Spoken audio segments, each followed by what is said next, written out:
Thank you for coming, and we're very happy to see you at our annual CAS Symposium for Online Teaching and Learning.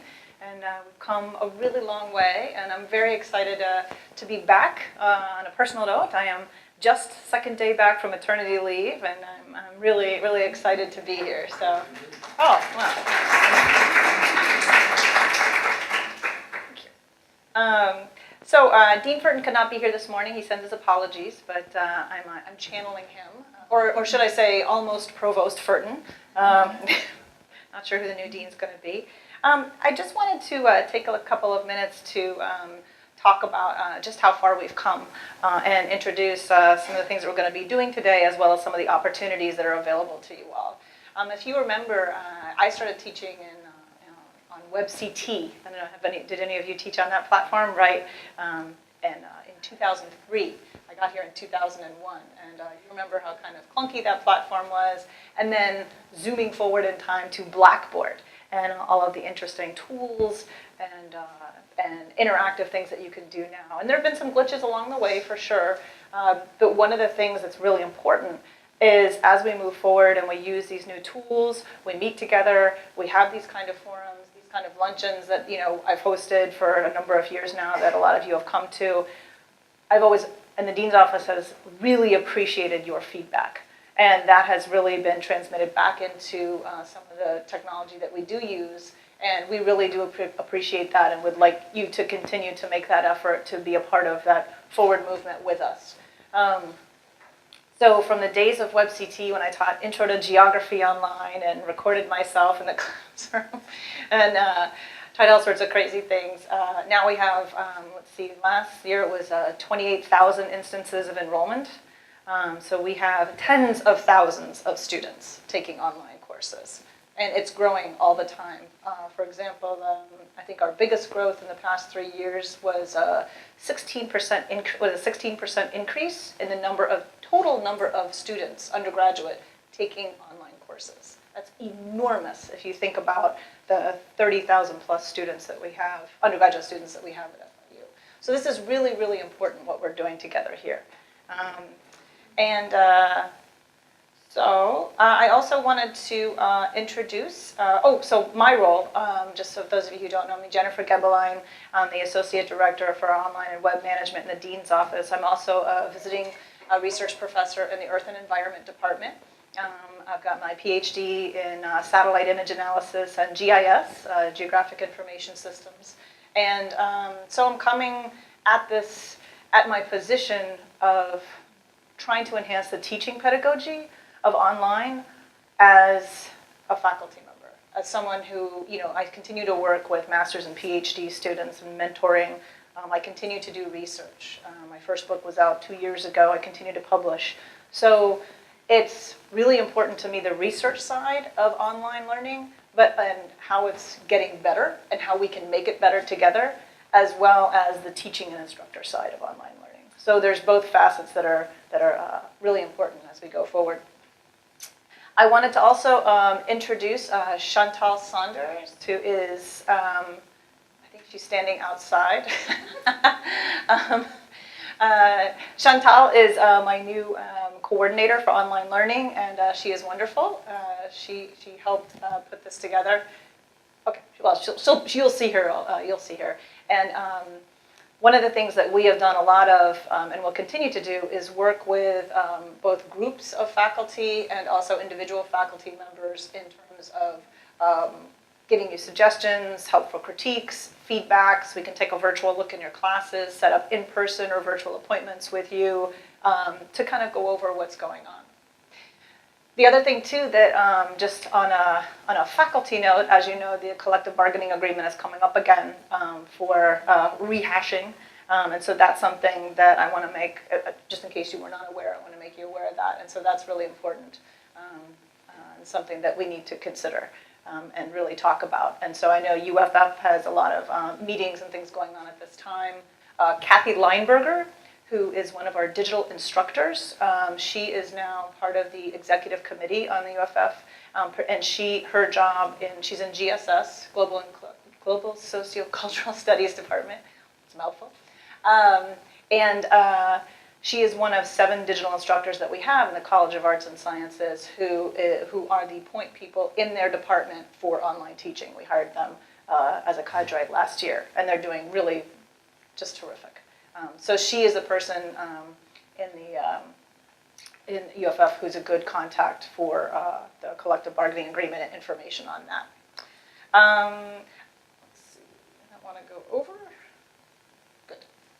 I also wanted to make you aware of the digital instructors. If you're not aware, we're having a new one come in English this year. We have them in GSS, Global Sociocultural Studies, International Relations, Earth and Environment, and several other departments, and so Religious Studies, a number of other departments that, and they are also a fantastic resource for you. Okay. I also finally just want to make you aware of we've just purchased. Because we've gotten a lot of feedback from faculty that there aren't really enough individualized tools, things that you can kind of tweak yourselves and really play with in terms of technology. So in response to that, I drew out of my budget 2 tools. One is an Adobe e-learning suite. And so both of these tools are at no cost to you. You just have to be using them for an online course. So the Adobe e-learning suite, there's information about it for you in your folder. It works for both Macs and PCs. It's basically to improve your online teaching content, or enhance it rather. There's also, this is what came in high demand, is Dragon. So Dragon, naturally speaking, this is also a software that we have for you. And this is something that I've been really pushing for and finally got the budget for, and it's to help make us more ADA compliant. And it's a transcription software. So this is, again, at no cost to you. You have to contact Chantel. There she is. This is Chantel Saunders, my new coordinator. You can email her or email me, and I'll get it to her. But we have these 2 softwares available to you, and it's just was a limited number. It's first come, first serve, and there's information about it in your sheet. But I think that these 2 softwares will be really, really, really great for you to use, particularly transcription software. Pardon me? The Adobe e-learning. The Adobe e-learning. Yeah. And you can do video editing. It's a really powerful suite. So, yeah. Are they going to have workshops to teach us how to use these, or are these free? We also purchase training for both. So we have training hours for both softwares, virtual and also one-on-one with training people at the software companies. So, yeah, there's training available. Yes? The what? There's a limited number. Yeah, it's just first come, first serve. But if all of you emailed me and Chantal today, there would still be left over. Yes, you're fine. There aren't like 5. No, I purchased quite a few. Yeah. And what we would like, and I'll close here because I want to keep with the schedule. We would really, if you choose to use these 2 softwares, we would really, really like your feedback, because I purchased a 1-year license for them. I am happy to use my budget to renew it. So, but you just have to give me feedback, give me and Chantal feedback. Hey, this transcription software, love it. Please renew. This is great. Or it stinks. It doesn't work. I can't get it figured out. Whatever. Same with the e-learning suite. Okay. So I'd really like your feedback on that as you use them. Yeah.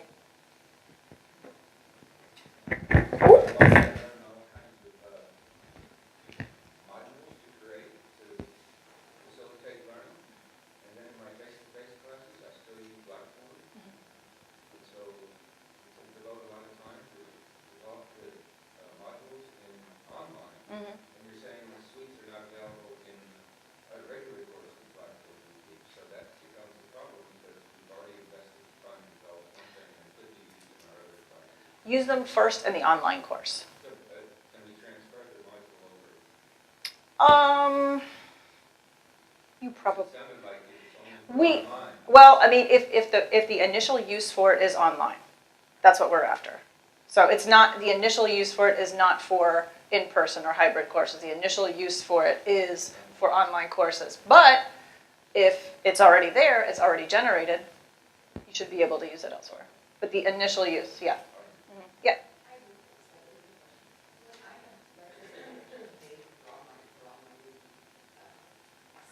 Mhm. Right.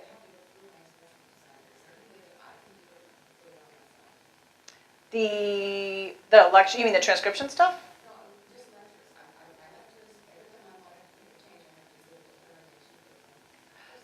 Yeah. Right. Yes. Yes. Yes. There is. There is. Mhm. Yeah. Yeah. We can help you with that. Okay. Yeah. Just contact me. That's a longer answer then. Okay. All right. Great. So and we're very very excited to have our guests here today. We have the FIU Online folks. We also have Sarah Hamill, who's our distance learning librarian, who is amazing. And then we have a very cool keynote speaker. I'm really excited about Alan. He's going to be talking about new models for engaging students, and he is the Assistant Vice President for Information Technology at UM. They stole him from Penn State. So, and he is really an amazing resource. He calls himself a futurist, and he really is. So with that, I'll hand it over to FIU Online. And thanks for coming, guys. And I will be around all day. So I'm going to talk to you a little bit today about what FIU Online is, what we do, what your instructional designer is, what they're here for, how you can use us as much as possible, and then Claudia is going to do the fun stuff and go over some neat new tools and tricks that you can play with in Blackboard to enhance your courses. And if you have any questions along the way, feel free to stop me, ask me questions, whatever. All right, so I'm going to show you a quick little video just about who we are, so you can kind of get to know a little bit about us. Beyond books, beyond instructors, beyond information, FIU Online unlocks and unleashes the passion of our students, the potential of their futures, and the limitless power of leading a path that is worlds ahead. Innovation, creativity, and perseverance are exemplified by our dedicated staff. Every day, we integrate seamlessly into a collaborative community that works with faculty, departments, and colleges. Our vast team of developers, program managers, instructional designers, trainers, online support staff, and marketing experts help us push our capabilities to the next level of personal education empowerment. Empowerment that offers 24/7 access to class materials, instructors, and fellow classmates, with the convenience of logging into class from anywhere in the world. FIU Online embraces an international perspective that opens doors to scholars, research, and programs around the globe. But most core to our mission is high-quality instruction in challenging and engaging classes that utilize interactive tools to help students advance. We at FIU Online achieve these standards of excellence through comprehensive oversight of each and every project and course. A program manager collaborates with the department on the development and logistics of the curriculum, while assigning an instructional designer to work individually with the instructors. This method continues to strengthen our instructors' solid foundation in distance learning, while keeping them at the forefront of our overall online learning strategy. Also, FIU Online has adopted the Quality Matters model of best practices, while leveraging the latest technology that lets instructors and students excel to their fullest. FIU Online utilizes large software libraries and subscription services, virtual simulations and interactive scenarios, whiteboard scribe recordings, and even an in-house green screen studio for recording and editing high-definition audio and video productions. Yes, we have an incredibly hard-working, talented staff. Yes, we have a comprehensive model for achieving excellence.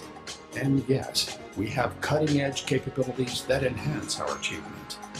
But FIU Online is truly about using that power to empower our instructors and students, to help them develop the skills necessary to realize their dreams, to bring our staff, instructors, and our students worlds ahead.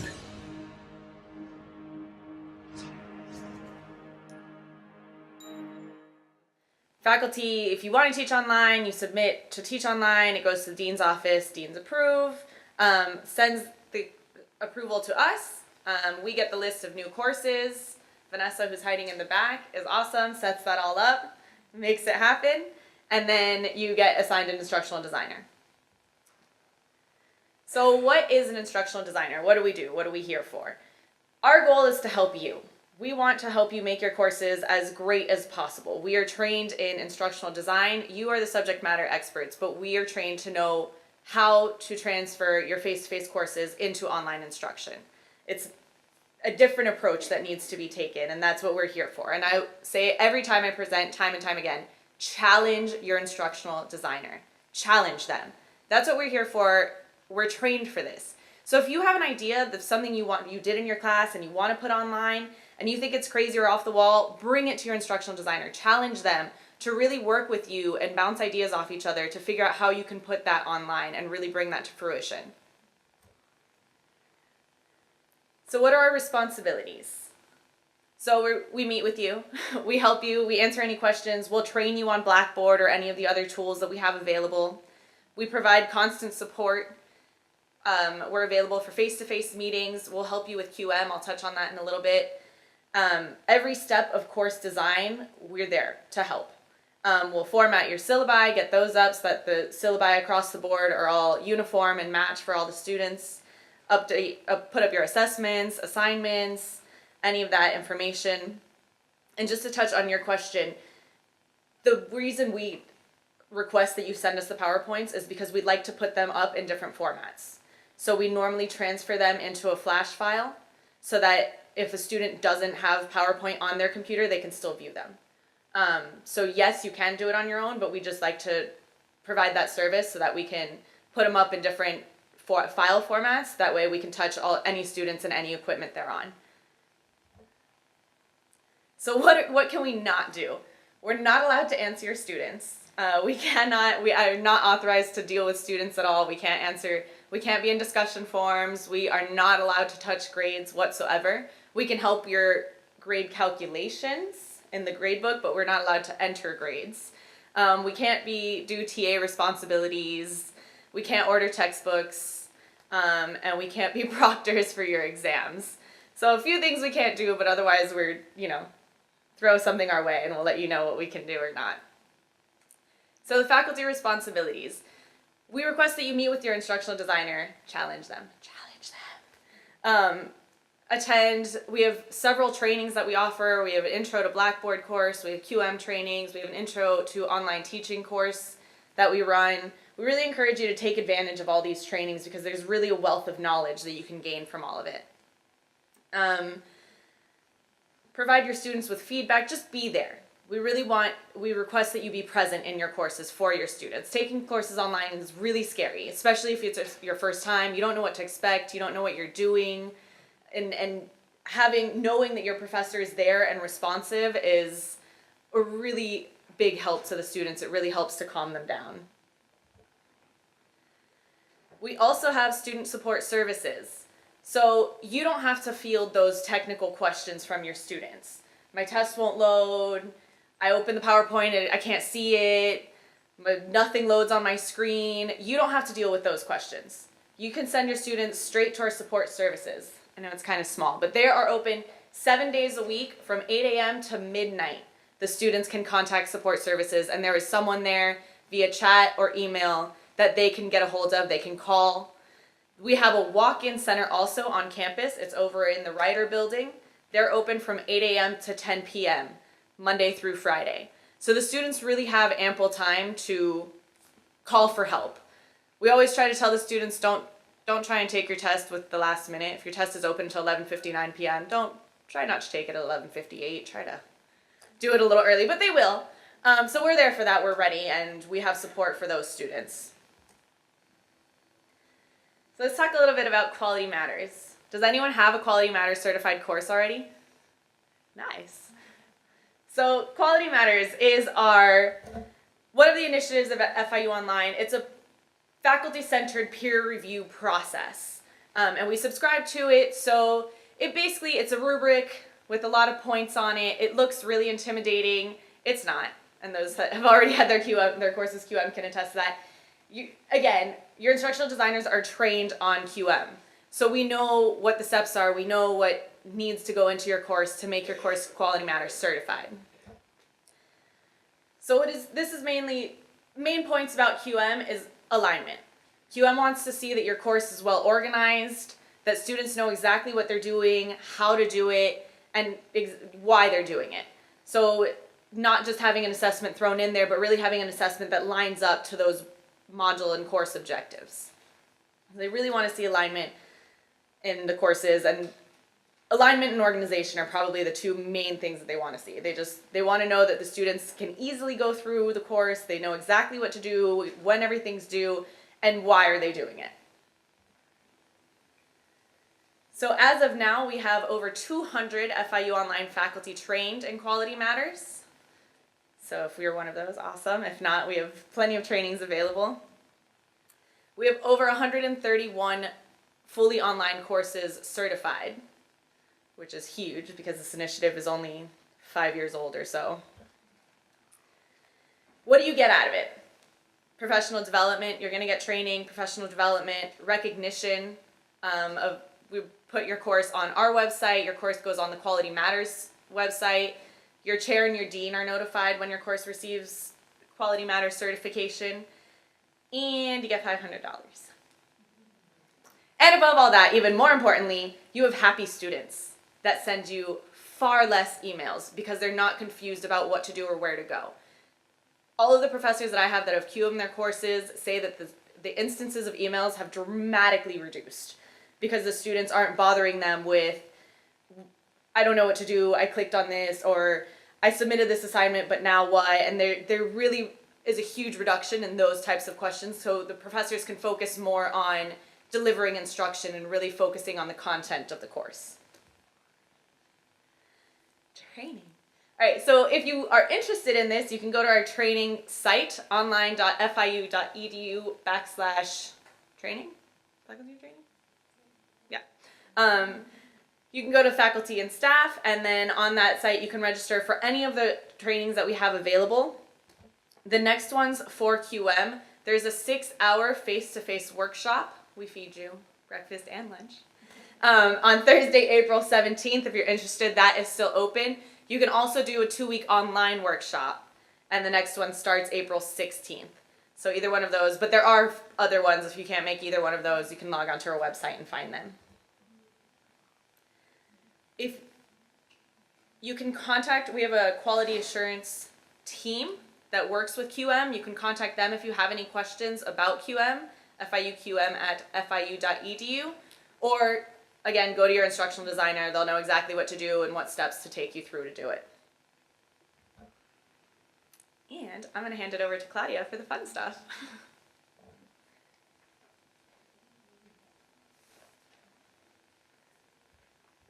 All right, good morning. Sorry for the confusion also at the beginning, the first slide. I'm in the process of changing my name because I got married recently, so I'm still Claudia Ortega, but also Claudia Fernandez, both for now. So I'm going to talk to you guys about some of the tools that we have in Blackboard. I kind of picked, there's a lot of tools, it's hard to narrow it down, but I picked a few that are new or that have had new features added since the last symposium last year. So let's start with the publisher blocks. I don't know if a lot of you are aware that a lot of your textbooks have digital content already set up for you. So McGraw-Hill, Pearson, Cengage, Macmillan, Wiley, a lot of these publishers have created lots of different activities online that Blackboard can integrate with so that your students have access to learning materials, flashcards, you can see up there interactive flashcards, sample quizzes, interactive quizzes, videos. This is for one of the courses that I'm currently supporting, and all of that's already done for you. So you can just either embed this in Blackboard, or there's a link in Blackboard that'll open up the course, and they can go through those different activities to help strengthen what they're learning in your course. They can also use that to kind of test themselves and see where they're at without the worry that they're going to get a bad grade. You know, they can take one of those sample quizzes a couple times if they want to practice for their real quiz in the course, let's say, and not worry, like I said, not worry that they're going to get a bad grade on that and it's going to mess up their final grade. And like I said, all of this is already provided for you by the publisher, and Blackboard has these blocks within it so that all you have to do is link the course. In some cases you might have to go to the publisher and like create the course with them. All the publishers have LMS support specialists on their staff, so I have a genetics course that every now and then we come across a problem or something's not syncing correctly. They have someone there that works with Blackboard and can fix all the problems for us right away. So it's very helpful. There's also McGraw-Hill Campus, which is basically like a digital library that you can access that has all kinds of e-textbooks, and it's all for free. That's also a good resource. Explore. This is another new, yes?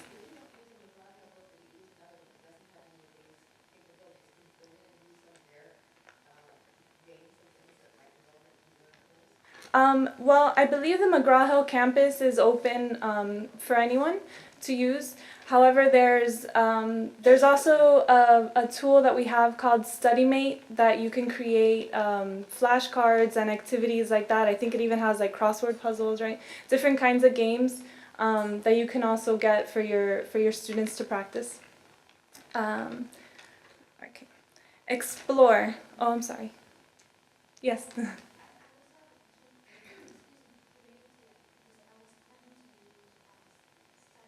Uh-huh.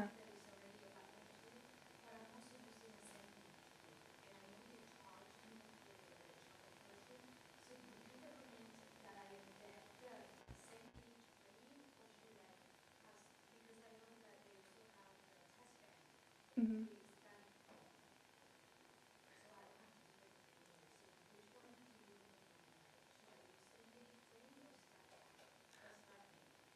Well, it's hard to tell which one is better without knowing what the content, what your course is, and without seeing what each one offers.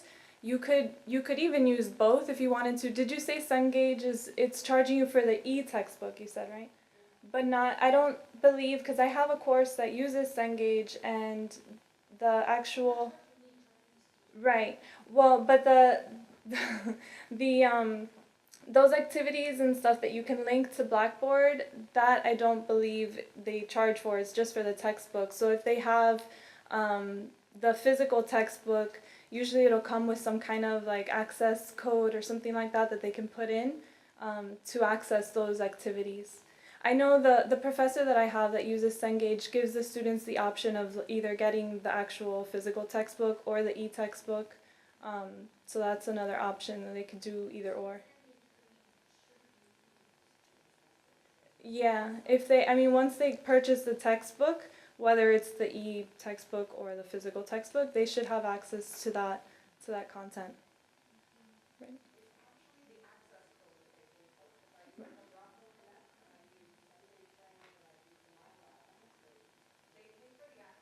Right.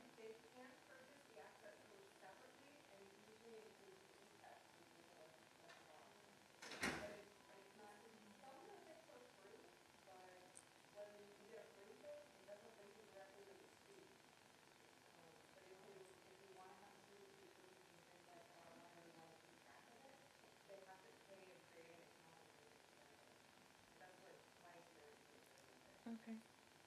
Thanks. Alright, so Explore. This is, they say on their website, a cross-platform learning object repository. So what that means is that their goal is to become basically a library of learning objects, so course content, quizzes, discussions, assignments that can be used across different learning management systems. We just use Blackboard, so that doesn't really come into play. But the good thing about Explore is that you can go on there and search for content. At the moment, most of what they have on there is from Khan Academy, like the video that you see up there. And the idea that they're going towards is that you can create your content on here and save it on here. When you create their content, it also gives you the option of what kind of copyright you want to give it, so you can keep track of that. And then that's available for you to use in any of your courses. It's available for your colleagues to use. This could come into play. I know some departments have a course that's developed by one professor and then taught by many different professors. I could see this being used in something, that kind of model, where the one professor developing the course can create all their content in Explore, and then the new professor comes in to teach the course, and instead of having to get access to that previous course or trying to find that content, they just go right into Explore. They pick what assignments they want, what tests they want, and they just plug it into their Blackboard. For the Khan Academy videos, which is what's available right now, which you'll see when you go in there, I think these are really useful because you can find something pertaining to whatever you're teaching, whatever material you're teaching. They have all kinds of subjects. And if you see at the top left, it says Join Discussion. And it creates a discussion board or a forum in your course attached to this video. So students could be, I don't know what I did. Students could be watching that video, and they can go ahead and start the discussion.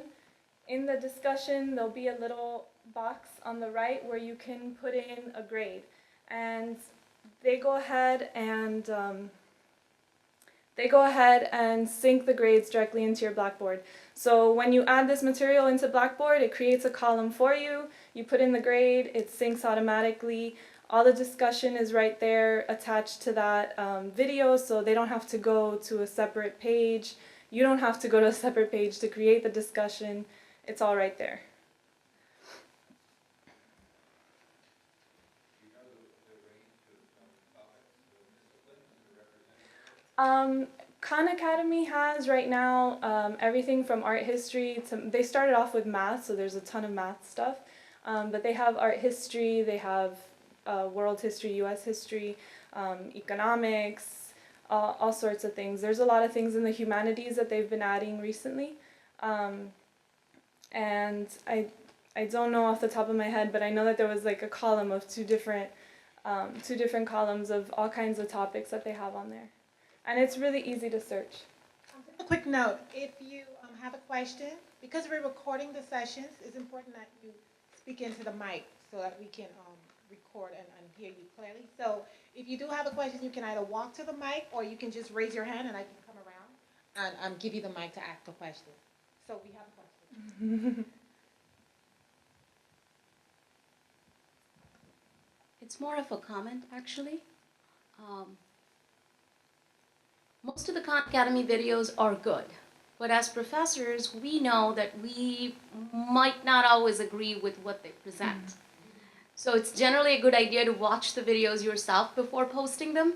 And I usually put little captions for my students when I don't agree with something they said, saying, okay, you know, they're saying this, but your textbook says this. So that helps. That's cool too for the discussion, I would think. That way, or you could even start the discussion yourself, saying, you know, at minute 3:25, they say this and I believe this, discuss. Any more questions on Explore? Turnitin. I'm sure a lot of you are familiar with Turnitin, but I included it here because they've had some new features since the last time we all met.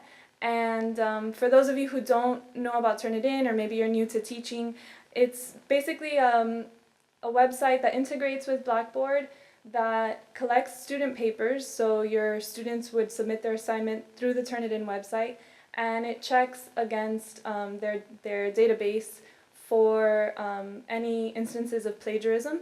And then it also allows you to do inline grading, add comments, all kinds of things like that. And then your students would be able to see, you know, how high the plagiarism percentage is. They would be able to see your comments and all that. New features that they've added are Turnitin for iPad. So you can grade now directly on your iPad. And I'm going to show you a video in a second. It's pretty cool the way that they set it up. It makes it pretty easy to grade and add comments. Other new features are Cloud Submit. So you see in the picture on the right, students can see that now. Instead of just uploading from their computer, they could save a file on either Google Drive or in Dropbox, which allows them to be able to work on an assignment from different, you know, not just on their laptop, but maybe on their iPad, on their phone, on a laptop at school, and they have everything saved on there. They can just submit from Google Drive or from Dropbox now. They also have the ability to accept and let you grade PowerPoints, spreadsheets, JPEG images, any of those files which before they didn't allow. So if you're requiring a PowerPoint from your students, they can now submit it through Turnitin, and you can grade it from there. It also accepts HTML. So if you're having them do some kind of HTML assignment, they can also submit it into Turnitin. Alright, let me show you the video. This is a video on Turnitin for iPad.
Alright, so that's the Turnitin for iPad.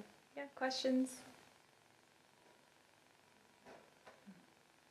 So when it shows there that you can make a voice comment and then it goes back to the page, right? Does it actually show the screen of where you're talking, or is it just only voice? What? Oh, like a video? No, it's just the it just records your voice.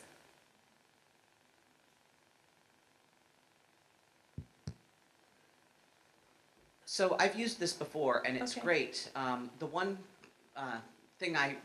problem I've had with it is that I like to give. So you can give an end comment Right. that Turnitin. Is there any way to have Blackboard automatically import that end comment into the grading comments that students see in Blackboard? Because my experience is that students, unless I specifically put a comment in on Blackboard saying you need to click through to Turnitin to Right. read your comments, that students will not do that, and it's actually more work for me to as much as I like the iPad app, it's Yeah. more work for me to do the grading in the iPad app and then have to go back in Blackboard to And tell insert a them to comment go. saying, go check, turn it in. Yeah, no, I don't think that they have that. As of now, we don't, but in the initial instructions for your turn it in, we can let the students know that they're gonna give them step-by-step instructions on how to go back through turn it in to check their grading. So you don't have to tell each student, go to turn it in. You can just Every send a time. general, these are graded, your comments are in, turn it in, check them. Okay. Is there a way to put to do a bulk comment on all of the graded assignments for a given thing? What? The general course announcement, they should be Okay. able to get.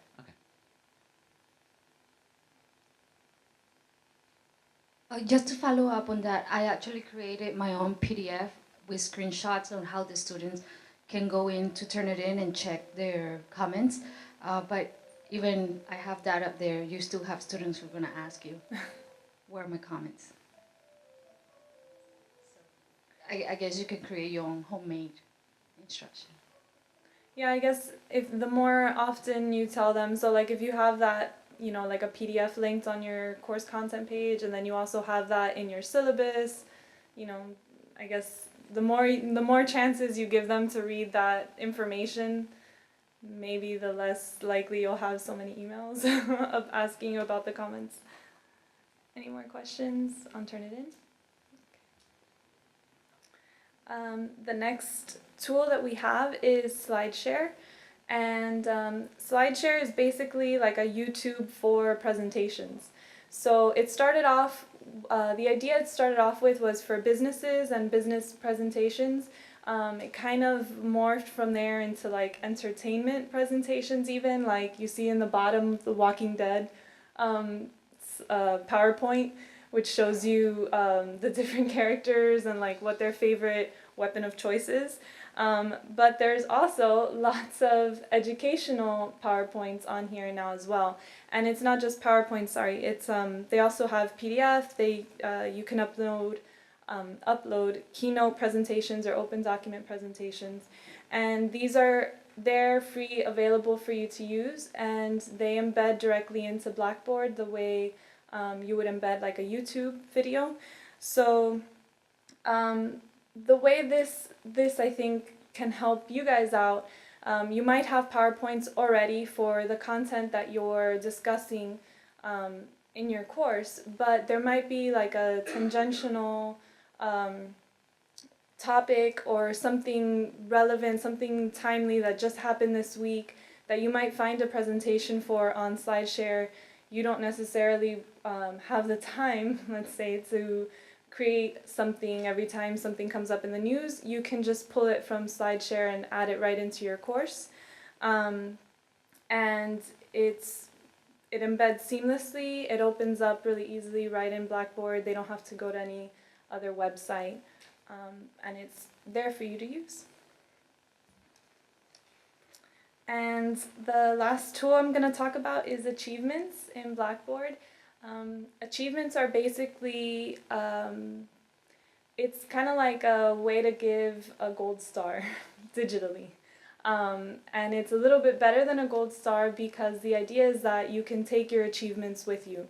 So you would set up different criteria, goals in the course that as students meet them, they get either badges or certificates. And they can print out those certificates, or with the badges, they can take those into other websites, like for instance, LinkedIn. So if you have a student that is just graduating their university, they have all this experience in school and in their courses, however, they haven't had time to get a job in the field that they're looking for, let's say, and their resume is a little empty under the work experience, they can kind of boost their resume with these achievements and badges showing that they have experience in different topics or different fields that are what they're interested in. It's also a really simple way for you to introduce gamification in your courses without having to actually create a game. So gamification is a really big, really hot topic right now in online teaching. But it can take a little bit of work to incorporate a whole game into your course on your topic. In this way, you can motivate students as if it was a game, because they're getting these little badges. You see them at the bottom there, the check mark, the happy face.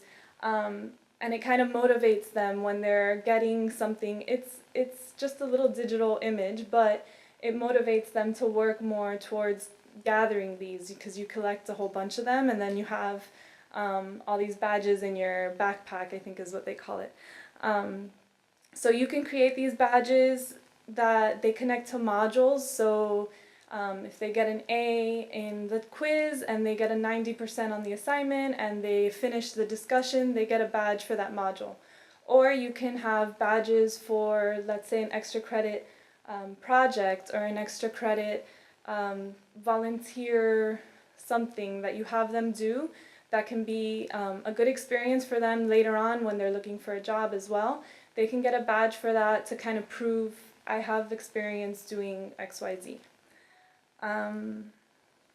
The certificates also are another, besides the badges, you could do certificates, and those they can actually print and have a paper copy of. Does anyone have any questions about the achievements?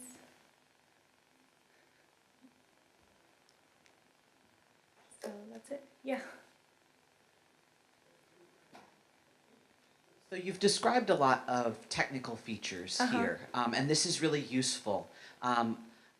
What advice do instructional designers generally provide on integrating the technical solutions with the pedagogical goals that any given discipline might have? So this is great, but I'm a little bit weary of a kind of technological solutionism that sort of suggests that any particular tool is going to shortcut our work. Like for example, I know I don't know how to design a properly motivational badge system if I wanted to do a competency-based badges system in my class. So what kind of support do you provide for learning the pedagogical skills that instructors need to know to design effectively for these kinds of tools? Well, there's definitely a lot of tools out there, and not all of them are going to necessarily fit with your course. So it would be a matter of working, with your instructional designer one-on-one, telling them, I have these goals. For instance, I want to see how students are doing using the badges system, and then your instructional designer would work with you to figure out what kind of criteria you can use, because you set that all up yourself.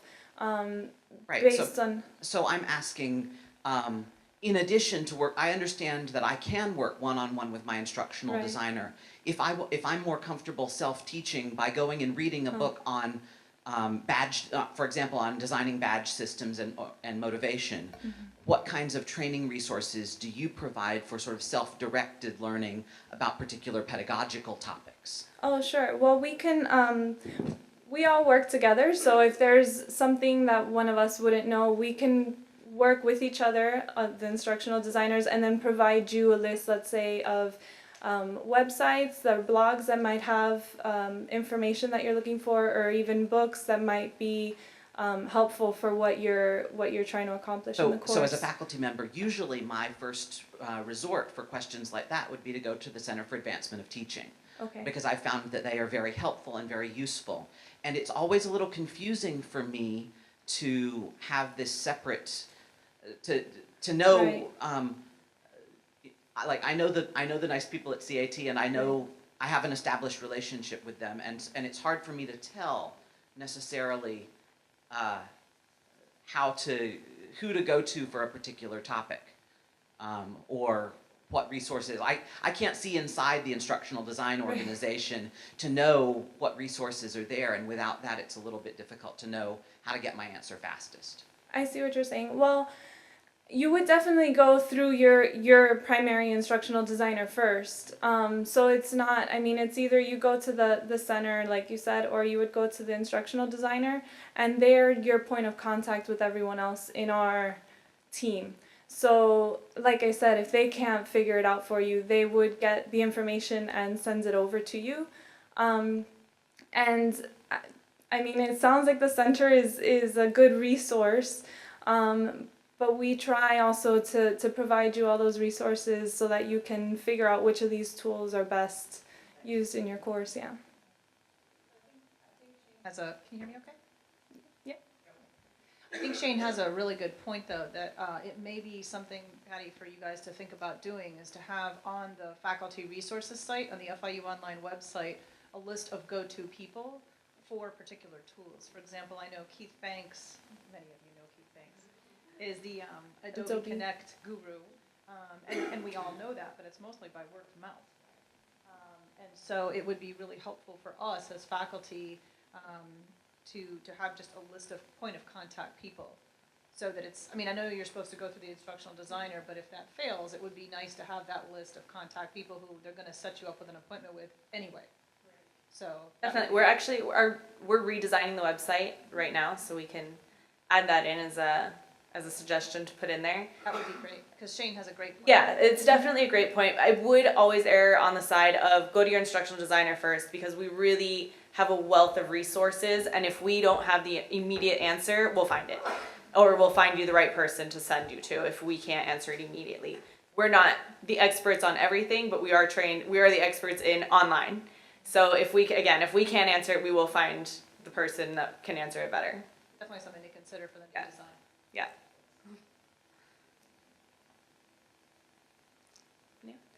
Does anyone have any other questions on anything FIU Online related at all? No? Wonderful. Thank you very much, and enjoy the rest of the day.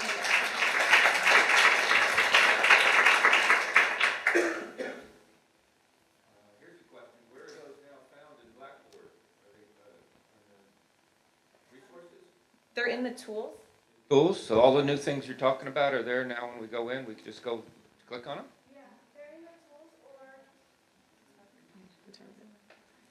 We have 5 minutes. If you're in on your course content page, there's a top part in blue that says add content or build content, add item. Patty will bring it up now so she can show you. There will be a drop down and you'll find them in there. Slide share is in there, explore content is in there.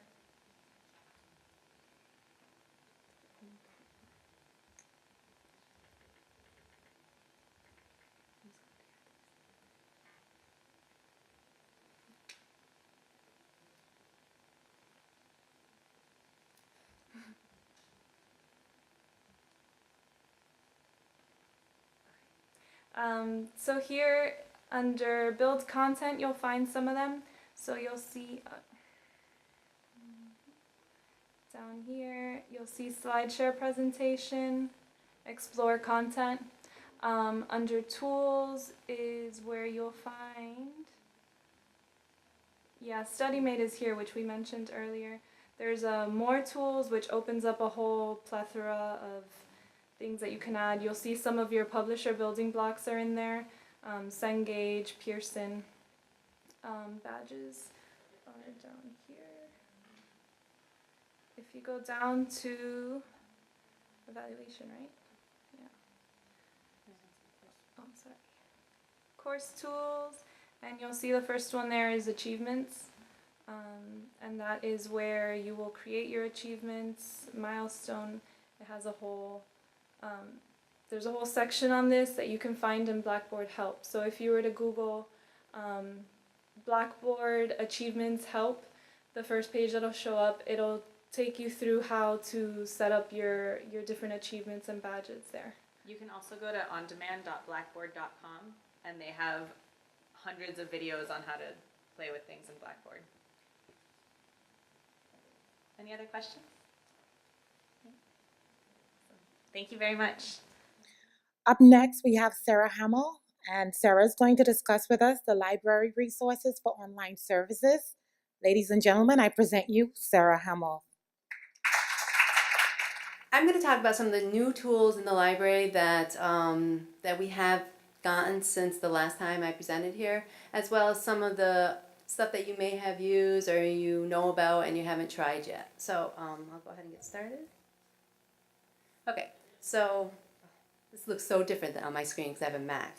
So these are I'm going to talk about the top 10 library tools that you can use in your course or for your professional development as well. In your packet, there's a handout that actually lists all the tools that I'm going to talk about today with the URLs.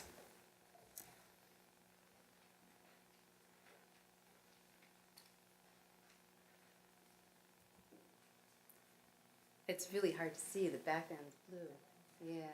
Okay, well, when I did this PowerPoint, the background for the text was in white. Okay, so just imagine that. But the first one is library resources for online teaching and learning. The question came up about how can I keep up, what if I'm a self-learner?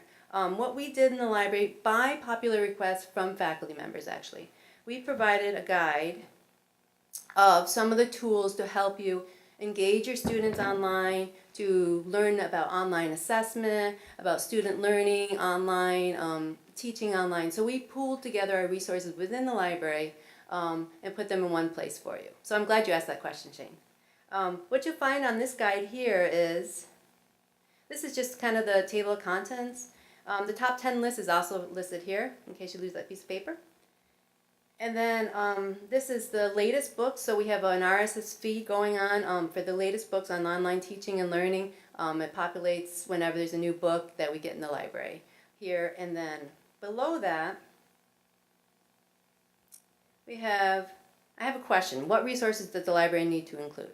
So if you know of a great tool that you've used to enhance your online course or to engage your students in learning, let us know. We can either, if we don't have it in our collection, we can either try to get it. If you know of articles, let me know about them, for we can enhance this. I was just explaining what's in the guide, and then the top 10 list, there's a link to it right there in case you lose a piece of paper. And then this is an RSS feed of the latest books we have received on online teaching and learning. And then the final thing was talking about, before I realized you couldn't see what I was talking about, is what resources would you like, or do you know of that are really good resources that helped you enhance your online teaching and learning experience for your students?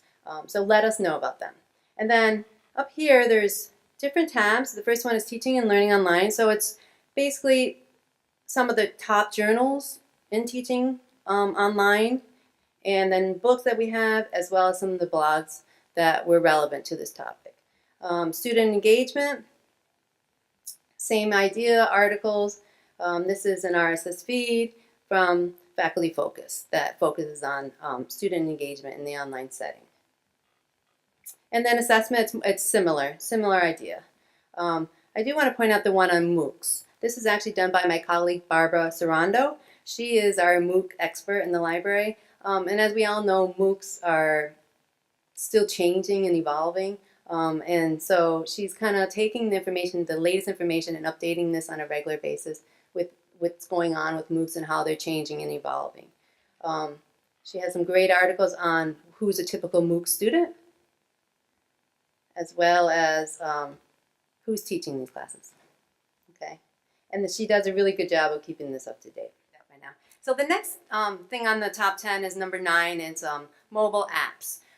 If you think about our students, they are checking their email, they're doing their homework, they're reading, even they're reading on their mobile devices. So in the library, we have a number of resources that are mobile friendly. Either there's an app for it, or it's simply easy. It's a mobile friendly website. So under research tools, A to Z databases and resources list, what you find on this page is all of basically our 500 plus databases, access to them. And then we created a tab specifically for our mobile apps and resources. So you can either go through the library website to get there, or go directly to it from the URL on the top 10 list. And we're pulling out the resources that are mobile friendly and putting them in one place. So if you know the majority of your students are using their mobile device to do all their homework, and you want to include them to do research on a certain topic or something, you can maybe go through this list and see if there's relevant information, relevant database for your subject area. That's number 9. I worked so hard on the PowerPoint I want to show you, but I think it's taking too much time. So what I think I'll do is just work from the top 10 here and go through the different things on here, okay? Number 8 on the list is something called Browsing. Has anyone used Browsing before? Anybody familiar with it? Okay, so if nothing else, you're walking away with one new thing from this session. What browsing is basically, if you go, it's actually here on this mobile app page. It's right here. What browsing is, it allows you to keep up on your scholarly journals. So basically it's an electronic resource for your mobile app. It's a mobile app for like Kindle Fire. It works with iPads and Androids. Okay, so it's an app, and it physically, if you look at it, it looks like a physical bookshelf. And then you can put in there the journals like for your field of study. So if you're a psychology professor and your field of study is in psychology, you can put in the psych journals that you want to keep up on. It's a really cool tool. It's easy to read. It's kind of fun. And then it's easy to, if you get overwhelmed like I do when I sign up for this kind of thing, it's easy to delete the ones that you don't want to look at. So that's a mobile app that's just newly available within the library. This is not on the top 10 list, but every time I mention it to students and faculty, they seem to want to know more about it. We have something called Mango Languages. So if you're interested in learning Korean, Japanese, Chinese, or if you're a perpetual Spanish student like I am, you can use this Mango language to learn it. It's an app as well as it's website friendly as well. Mango Languages. Mango, like mango the fruit. Yeah, it's on the mobile apps page as well as the alphabetical list. Under M, you'll find it there as well. It's here. And being a perpetual Spanish student, I have gone through a number of the modules. You can speak into it, so it gives you feedback on your how you're pronouncing things. There's reading, there's listening. It really encompasses all the language skills that you need to survive. But I'm still suffering with my Spanish. And that's a new tool, and actually just to give you a little background on that, we got that through a tech fee proposal. It is a very expensive product, but it's a very good product. We've gotten a lot of great feedback. Can you guys see it? I see you. Okay. It's called Mango Languages. So that was number 8, more or less. I just want to know if you have any questions on the first 3 top 10, the 10, 9, and 8 that I discussed. The library resources, basically for self-learners, if you're looking to enhance assessment. I see Dennis has a question. Sarah, you've helped me with my courses in targeting the journals that I use to the students. But now you're talking about browsing. Is there a way to incorporate that in the Blackboard to where I can have the course selected journals just kind of... That's a great question. Instead of going to an app, it's actually going into the course. Yeah, browsing is actually an app. That's the whole premise of it. But to follow up on that, I am meeting with the person that developed this app to see, because I met with FIU Online and some of the questions they had, we want seamless integration for the faculty. So I'm meeting with the person that came up with this app to see how they can incorporate that into Blackboard. So that's coming up, and I don't have it right now, no, but hopefully in the future, as I work with this person from browsing, it will be a possibility. Any other questions? Hi, I have a quick question about the I guess number 10, one at the top, because I was browsing on my laptop. Okay. And so, no, perfect, yeah. All right, so I was trying to see how I could get offline access for some of the books that are some of the resources. And when I tried to download it, it asked me to log in, except it doesn't accept my FIU login. So I guess my question is, are there instructions somewhere on? No, there shouldn't be. It should be self. So you're clicking on the book and it's saying. Yes, so I click on the book, it opens up the book. And then for offline access, it allows you to download the book. To download the book, I have to log in, but when I log in with my FIU credentials, it doesn't work, but it's also taking me to a non-FIU site, even though it has the FIU. Yep, I know what you're talking about. Hold on one second. So that's a great question, actually, and it's confusing, and there's no instructions. But what you would have to do if you wanted to read that ebook and download that ebook is connect from off-campus first. So you'd have to go to here, off-campus access, and then log in, with your email information. And then once you do that, if you try to connect to the book, it'll let you download it. Does everybody understand what she's asking? Most of the things I'm showing you are, they're seamless because we're on campus, but if you're going into any of the library resources, the thing you need to do is make sure that you do connect from off campus if you're off campus. And what that does, it authenticates you as an FIU user and gives you access to the materials. So we're not quite as seamless as Blackboard, but we're working on it. But these are some of the stops along the way. Okay. Any other questions on 10, 9, or 8? No? Okay. Number 7 is, I can maybe show you 7.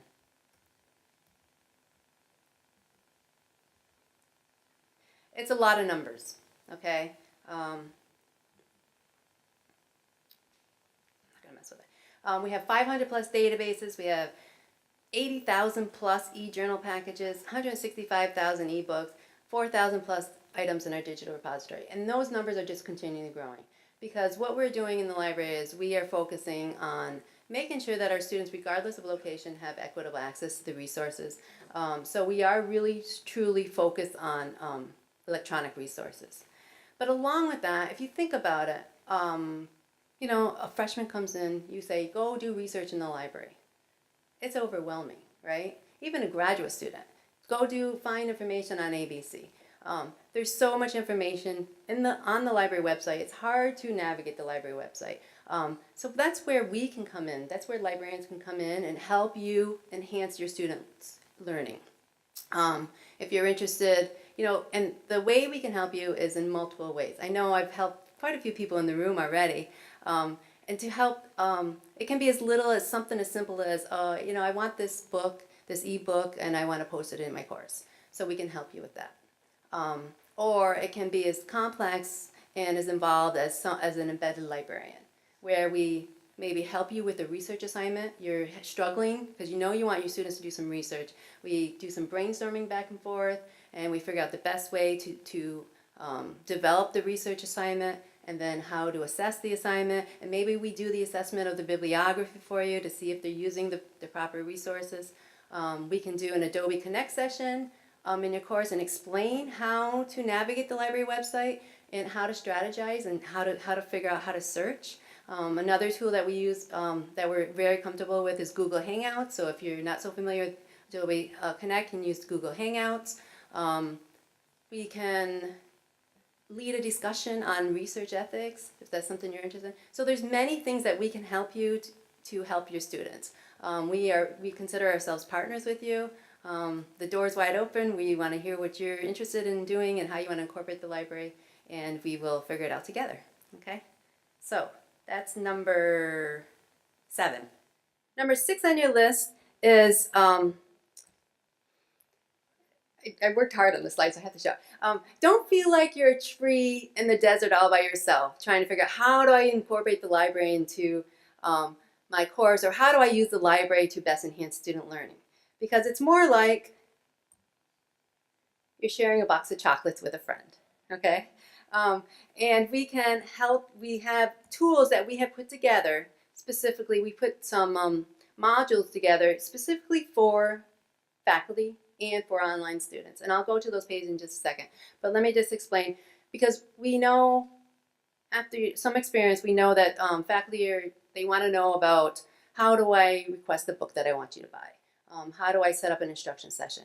How do I use course resources? So we put with the commonly asked questions that we get from faculty, we put in one place where you're not digging around the library website trying to find it. And the same thing for online students. As I mentioned, our goal in the library, my personal goal, is to make sure that student, regardless of location, has the same service, the same resources at their fingertips, that whether they're in Chicago, whether they're down the street but never come to campus, or whether they physically come into the library. And there's some unique things that the online students, questions that they have, and we put that together in a module for you as well. Let me go ahead and show you where that is. Bear with me one second.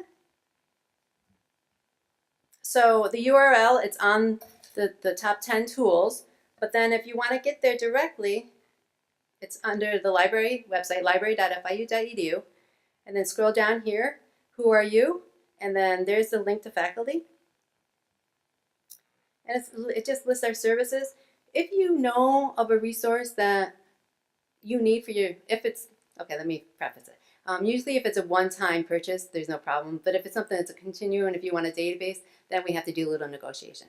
But if you know of a book or maybe a video or something that you think the library needs, either for your students to learn or for your personal research, for your scholarly pursuits, you can request the materials here. It's just simply a form. We have set aside a part of the budget for faculty requests. So, and I will tell you that many of our faculty don't take advantage of this. So you guys are in the know, take advantage of it, use our funds that we have set aside for you. And you just simply put in your information about who you are and the information about the resource, okay? And then if you'll receive an automated generated reply, but then if there's a problem getting the resource, we will let you know, or when it arrives, they'll say, it's being processed, check the library catalog, it is here. So take advantage of that tool. We do put aside funds for that specifically for you. And I'm going to go ahead and go back here because I want to show you the online students page. So it's under the same place. And again, basically if you read through this, it's saying that they need to connect from off campus, which students, our library is packed constantly, right? But there's still a lot of students working from home, working from off campus doing their research. And then some of the other special services for online students are listed here. If nothing else, provide a link to that in your course for students to at least know that there's a page dedicated to them, and it should answer their most frequently asked questions. Any questions on number 7 or 6? No? Okay. All right, so now I'm going to move on to number 5. There is one thing on 5 that didn't end up on your handout, so let me go down here. Okay, so this is basically some tools and pages that we put together because of questions that we get. We all know that every student, well, I won't say every, but majority of our students can recite a definition of plagiarism, right? They're good at reciting what it means. But actually applying it, they have a difficult time. Many of them do.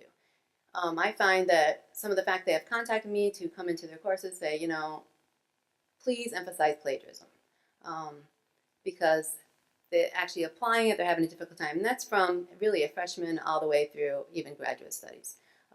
That they think they can recite it, but then when it comes to citing their sources, doing their in-text citations, doing their reference list, they have a difficult time. So we put together some guides, and this one is the plagiarism tutorials. I'm going to go there in a second. And basically it's a list of resources, online interactive videos that you can link directly to it, or you can link to specific videos in there, and I'll show you that in just a second. The second thing on this list is the copyright guide. If you go to this guide, it's going to basically say keep it simple. Because as we know, copyright is changing, the whole idea of fair use and copyright, it's really becoming more blurred than it used to be. We in the library still do err on the side of being conservative when it comes to it. What we suggest is if you can link to the article, link to the article. And I'm going to show you how you would actually link from an article in the databases to your course if you wanted to. And the final thing on this list, which is not on your handout, is a citation guide. We have created, I know probably everybody in here might be familiar with Purdue OWL. Well, we kind of modeled them a little bit. We have created citation guides, a colleague of mine, actually Ava, and we show how they would put their information in APA for an article and book and so on and so forth. And I'm going to go to those right now. So that guide is libguides.fiu.edu/citation. Okay, so let me just go to these directly.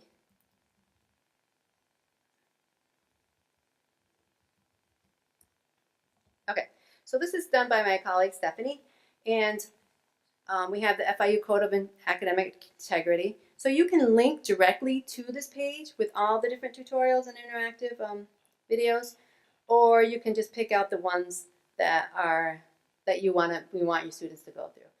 What I find with this, whenever a faculty member asks me to do a library instruction session and they want me to focus on plagiarism, I pick from here and I show different videos to get feedback. Usually the feedback is, oh, it really helped me learn, because they are interactive. Like the student has to answer the questions and so on and so forth.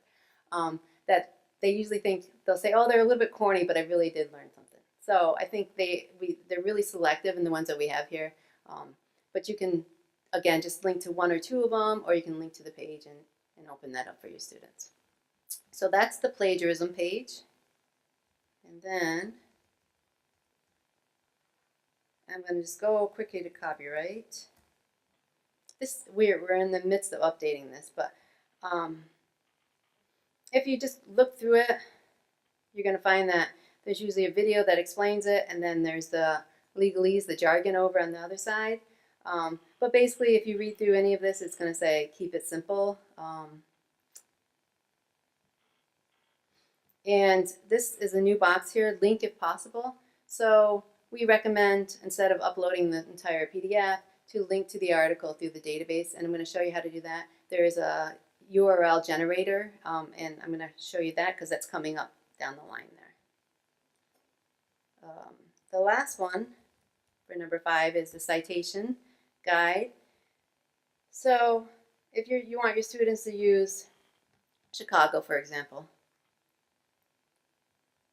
of course we do list the OWL at Purdue, right?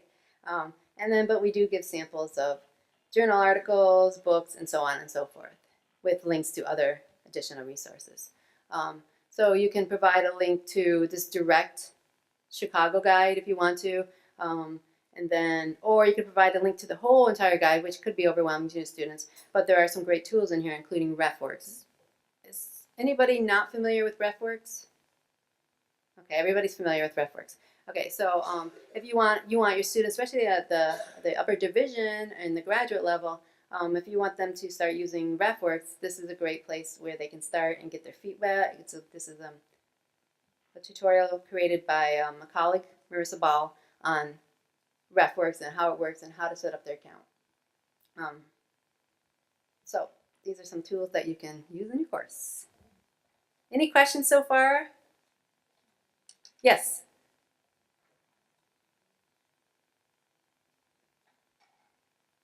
Hi. Quick one. Why is linking preferable to uploading the PDF with respect to fair use? Okay. Yeah. Basically, and we're still very, very conservative when it comes to that. Just because for example, if that publication that you're using and you uploaded it, it goes away, and the copyright changes on it, there could be a problem with it. But I mean, if instructional designers contact me, I usually say it's okay. But of course, part of it is we want to link to it because students don't always understand that the information they're getting is actually paid for resources. That can be sometimes the case. Yeah. It's gray. It's really gray. I see you looking perplexed. Yeah. Yeah. Yes.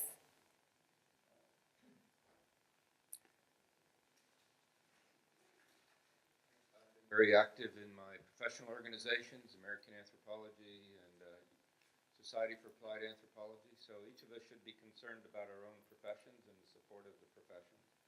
And so when we don't link, we do just provide the PDF. It's the organizations the professional organizations that are supporting many of these academic journals. And so if you go through the library and it links to it, then the professional organization that's producing the journals actually get credit for it.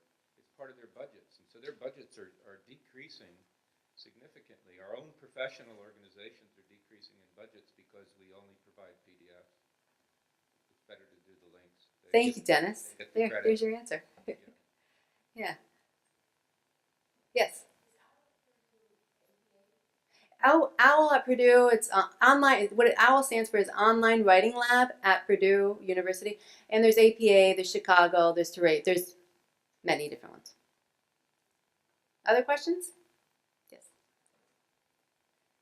I have a question about the specific videos and tutorials that you have on plagiarism.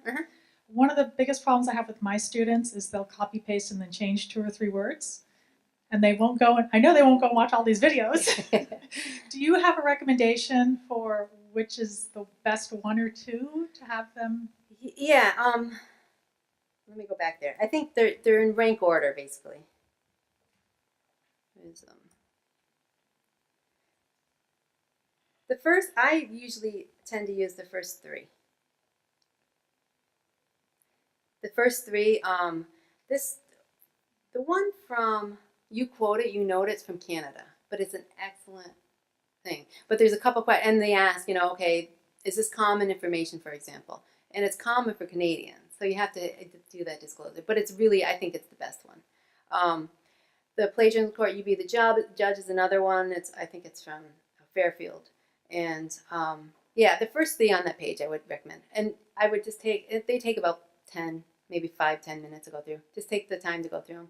I am working with Uma, who has left the room. We are trying to figure out what we can do at FIU libraries to maybe do something personalized to FIU libraries, a video or a tutorial, or engage the students somehow. So that's in the works, but we're not there yet. Since we're talking about that, I'm going to actually go to the library homepage to point out, and this is not on the list either, I had to keep it to 10. Under the quick links, we do have some tutorials that we actually developed with FIU Online. And there's 5 different modules, so you can incorporate these into your course as well. The first one is Introduction to Library Research and talks about the information timeline.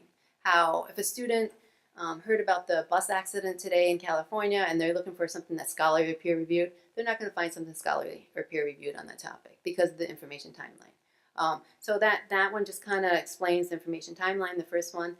And then number 2 talks about scholarly peer-reviewed process, and then it also talks about how to actually get into the scholarly databases. Number 3, how to strategize your search using Boolean, limiters, and so on and so forth. Number 4, if you're going to use Google, how to use it the best way.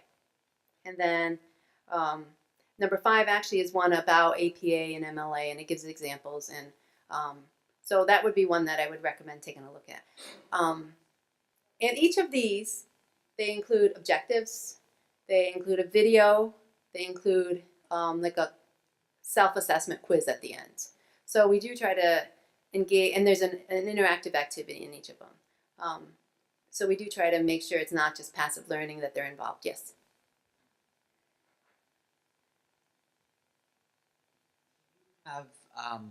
So this is great if you just want students to kind of do an active learning, interaction about one of these topics. Have you worked with FIU Online to develop drop-in quizzes that we can assign points values to in our courses? I have with specific faculty members, like one in business law, for example. The professor is really concerned about plagiarism, and the class is business law.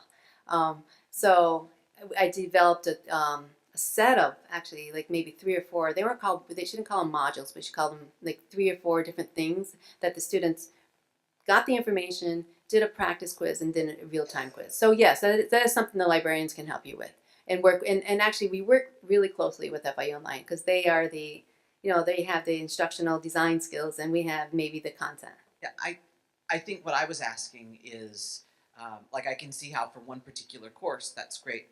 I would love to know that that there are sort of pre-prepared quizzes that you've gotten that exist for each of those modules where there's just a note at the bottom saying if you'd like a quiz for credit in your course on these things, please speak to the following person, so that it streamlines, so that I can just kind of drag, Right. We don't. So these here, they're self-assessment. So we're not gathering the data. If that's what you mean. Yes, but we want to. Students are not anything that is self-assessed. Yeah. Students, in my courses anyway, do not do it for the pure joy of learning.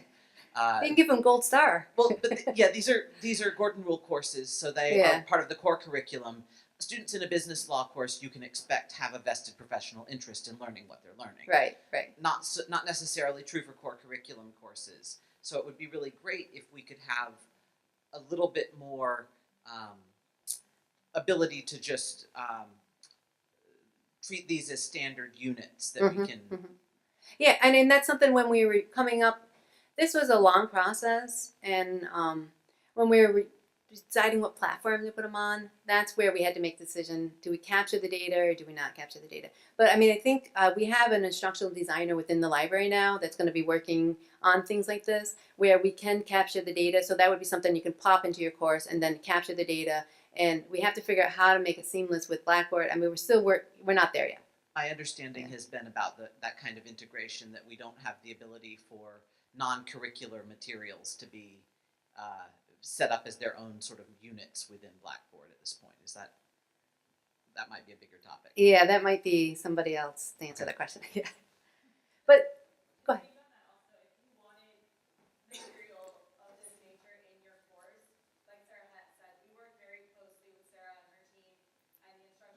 Or can easily reach out to her if you have questions.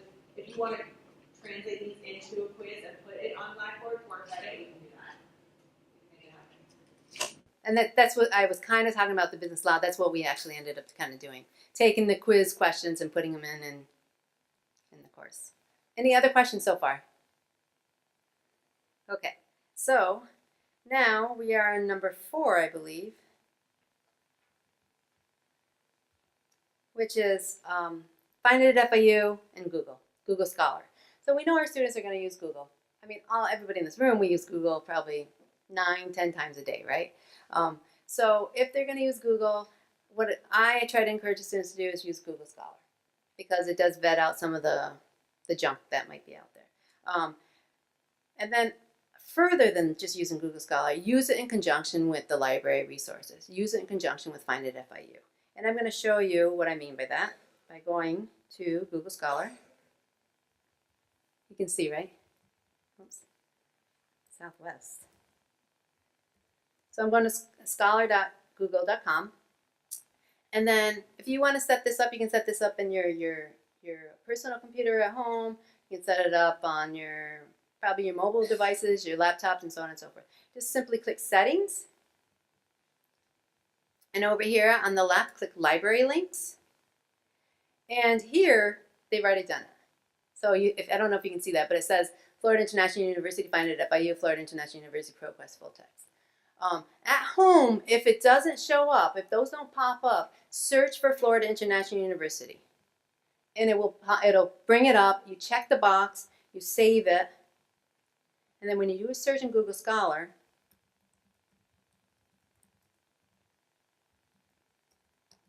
say you're interested in online learning retention, you will see that some of the PDFs come up, but then notice the Find It FIU button. Just go down, the Find It FIU button. There's no PDF. So you can click on that Find It FIU button, and it links to the 500 databases that we have. And then, can you guys see that okay? And then what you have here is the citation information about the article, and then get article to get to the full text of the article. Okay. So that's a nifty tool that you can share with your students, but also I think for your personal use, it's also great to use. And just remember, though, that caveat that if you are off campus, you need to click that off campus button. Okay. I'm going to go ahead and just go to show you a few more things about our databases and Find It at FIU. I'm going to go to Research Tools, A to Z Databases and Resources List. I know we were here already, but I forgot to mention that under here we have class and course guides. Remember I was talking about how we have the sea of information and it's going to be overwhelming for students, and that's where librarians can work with faculty to help them navigate the sea of information. One of the things we can do is create course guides specific to the needs of your course. And we find that students really, really, truly appreciate it. I can't tell you how many times that students have said to me, oh, I'm so happy that I have my own class guide. That way they're not trying to struggle through now whether they go through all the tabs and figure out all the stuff, that we have great things on plagiarism there, that's another story. But at least they know, okay, this is where I can go to even find their assignment. So let me just show you a couple of these. And they're listed in the class and course guides as well as under the subject areas. Okay, so if there's one in architecture, you'd find it under there as well. I'm going to go ahead and just click on, let me go to, you have a question? Buddhism. Oh, I already have this pre-programmed. Okay, so this is one done by my colleague Ava, and basically, basically she's putting the resources that she knows the students will need to be successful in that course. in one place for them. And in this case, it looks like they're using all variety of resources. Okay, so that one's like more of a static one. There's some. Let me show you one other one.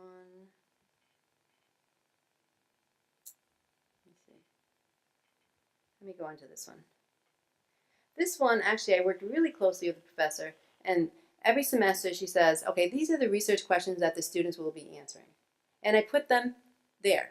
So if students find their way here and they can't find their syllabus that tell the research questions that they're working on, it'll be here for them. So we can customize them based on what you want. If you want just them to get out there and explore, which Erin wants her students to kind of explore the different resources out there, we can do that.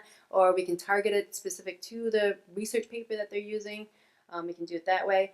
And then in this course, they're going to be looking for company and industry information, country information, and so on and so forth. So we pooled the resources in one place for them. I want to show you one other one. Let's see, I think it's another Ava's. Yeah, this is a public administration guide. No, this wasn't it. Bear with me 1 second. I didn't write this down. Okay, so this is, we can put the media, so this is from actually our media streaming collection, which I will show you some of the stuff that we have within the library, and I'm going to be meeting with FIU Online instructional designers, show them how they can show you guys more of the stuff that we have within the library. But so we can, we can embed a video for you in here, and it just basically, it depends on what you want your students to walk away with, and how much you want to put out there. We can put as much or as little as you want. Okay, so, and then you could link to this directly in your course, and I think the feedback we do get and the usage on these guides is really high. So I think that kind of tells us it seems to be working, rather than saying, go to the library website and find an article, because they get lost. And I mean, who wouldn't? It's really confusing. So that's a little bit about, oh, let me show you one more thing about Find It at FIU. I got sidetracked, sorry. Okay, so I'm going to go back to Research Tools, A to Z Databases and Resources list. And then over here we have our subject areas, of course, but I'm just going to go ahead and show you a search in one database, in our quick research databases. So maybe we're looking at online learning, and now we're interested in assessment. We do our search. Okay, and then we get our results. And this might be reviewed for some of you, but there's a couple new things that I don't think I addressed last time I presented. But a lot of these have a link to the full text, of course.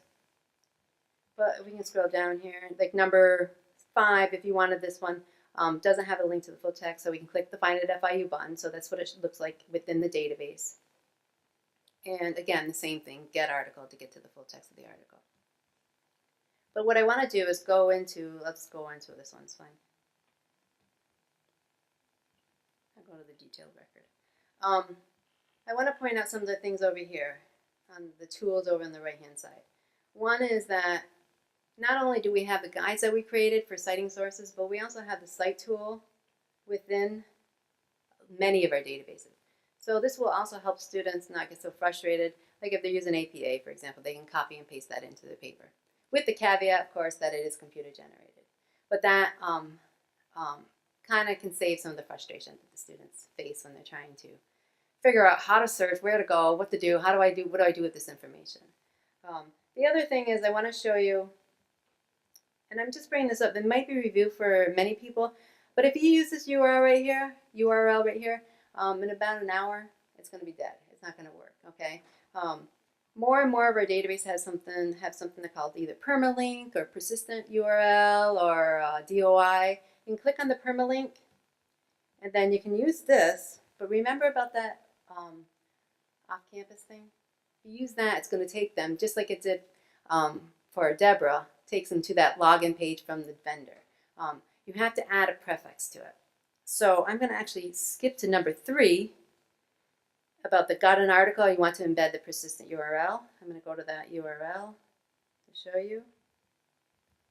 Now, a lot of this is a lot of information. It can be confusing. That's where librarians can come in and help you. Let us know what you need, and we'll figure it out for you. So what happened here? library hacks. Okay. All right, so we have an easy proxy generator. Again, that's the authentication tool. You can just put your URL, the persistent URL you got in there, and then click to create the persistent link. And then this, if you copy and paste this into your course, the students would reach the off-campus access page, which now we find students don't have a problem figuring out what to do there anymore. It used to be very convoluted and complex. And then when they click through, they get to the article. And again, as Dennis mentioned, that's because we want to make sure that the students realize where this information is coming from. And if the usage goes down on your database that you need for your field, when we're cutting budgets in the library, it may be one that gets slashed. Hopefully not. But, okay, so that's number 3. The second part of number 3. You got an article, you want to embed the persistent URL. Questions so far? Oh, I do. Oh, okay. I went really slow this time. Okay, so the other thing in number 3, let me quickly go. I do want to show you number 2. I think that's important. If you have a citation, you want to find the full text, click Find it FIU, citation linker under Quick Links. Plug in your information, and then it searches for the full text. Number 2 is important, streaming videos and music. We have, not only are we buying ebooks and e-journals and so on and so forth, we are also buying streaming video, okay? And you can go to all streaming video, music and video collections. I'll just go into the first one listed here. These are primarily academic. We do have Vanderbilt News as well, which includes ABC, CNN, ESPN, and so on and so forth. But they're primarily academic videos. So let's see, if we're in diversity and we want to go in Asian studies, I just want to show you how you would use it. And this is where I'm going to be meeting with FIU Online to show them how they can kind of help us promote our things we have. Okay, so let's see. Why isn't this loading? Well, since we're running, oh, there it goes. So this is the media, but then if you want to embed this one builds in the easy proxy information for you. So there's the embed information. So you can embed that directly into your course, and it pops up just like the video. And then that's the easy proxy built into the link as well. And I have to get off now. You actually can do like sections. Like if you don't want to do the whole video, you can do clips. And the final thing on the PowerPoint. Pressure's on. Yes. Yeah. Yes. Yeah. Contact us. We're here to help you. We want to encourage your students to be critical thinkers, lifelong learners. And my name is Sarah Hamill, and thank you.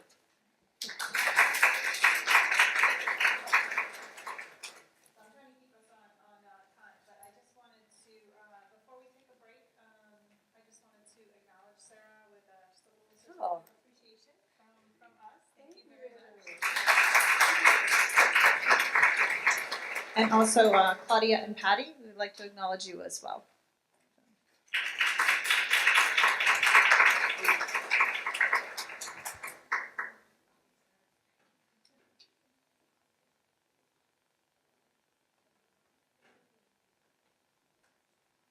Okay, now we're going to take a short break from about 15 minutes. Please help yourself to the goodies in back. And then our star for the day, Alan, is here, and we welcome you to stick around and participate. So please be back at 11.